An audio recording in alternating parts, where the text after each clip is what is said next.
Calm down, everyone. I can see you grabbing your pitchforks and furiously typing on your keyboards now. But Jared, there's no such thing as perfection. Bullshit. Perfection, like beauty, is in the eye of the beholder. What I might find to be perfect, you might find to be absolute garbage. And that's okay. No, really, it's fine. I'm allowed to like what I like, and you're allowed to like what you like. Our little planet will continue to revolve around our little sun. I promise. Now, with all that silly business out of the way, I want to talk about what I consider to be manga perfected, an absolute masterpiece of the medium. I have technically talked about this before, but it deserves another go. I'm talking about, of course, a silent voice. I have to admit, I'm a sucker for redemption stories. That is why I originally picked up this manga. When I started to read it, I was expecting a nice and heartwarming story where everyone lives happily ever after. What I wasn't expecting was to fall in love. That is what I found on these pages. A truly extraordinary and life-changing event. Life-changing? Really? It's only a manga. If that's something you believe, you have never had your life truly touched by a piece of art. Moved in a way that only happens a handful of times in your life. If you're lucky. If that's the case, I feel sorry for you. Very sorry indeed. A Silent Voice is so much more than a simple redemption story. It's a story about love, compassion, and personal growth. But most importantly, it's a story about forgiving yourself. No matter how terrible of a person you were in the past, it's never too late to change who you are. The redemption themes are strong, that much is for sure. But those themes are explored in interesting and entertaining ways.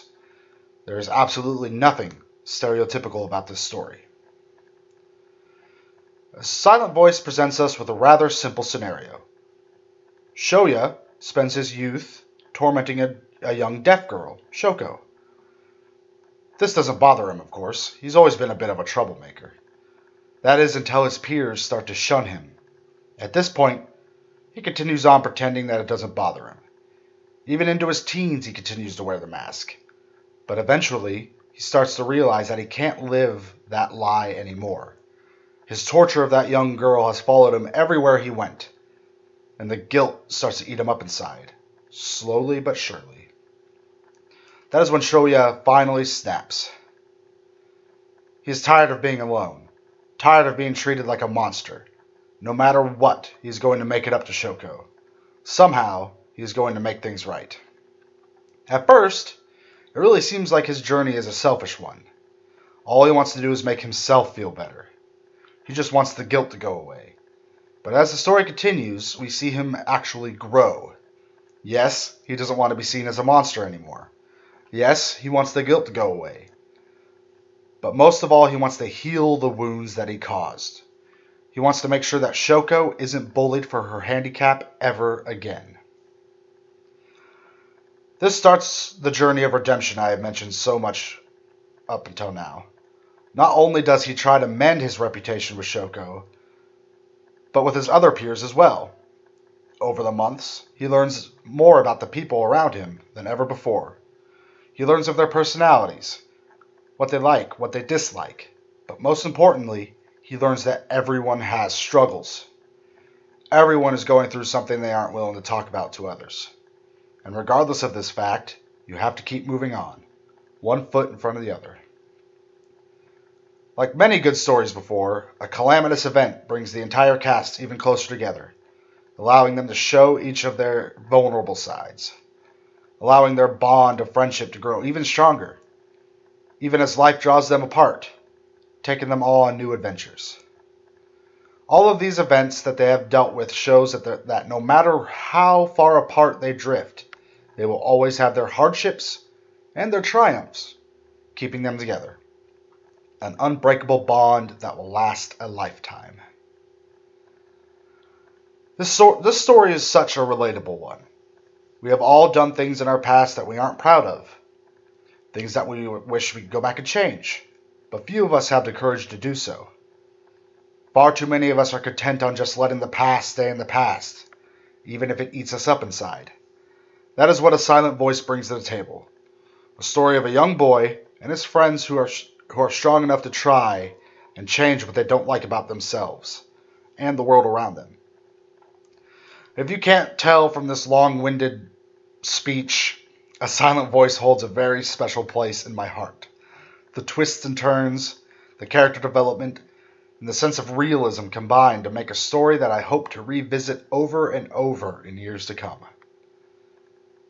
As you all know, I don't give manga scores. I'm not a critic, but I am totally comfortable giving this manga a perfect 10. I really hope that I was able to convey my feelings of this manga to you all properly. I will consider myself lucky if I ever read a story that touches me as deeply as this one again. It really was an absolute pleasure to read, and I feel privileged to have it as part of my life. And that is why I consider A Silent Voice to be manga perfection. Well, I hope you all enjoyed this. I know it was a little rambly at times, but that's kind of my style. They're making A Silent Voice into a movie very, very soon. And I hope that you all go and watch it, because I'm sure that it is going to be a very, very good movie. If you haven't read the manga yet, I suggest that you read the manga before you go see the movie. But if not, definitely read it afterwards, especially if you really, really start enjoying the movie.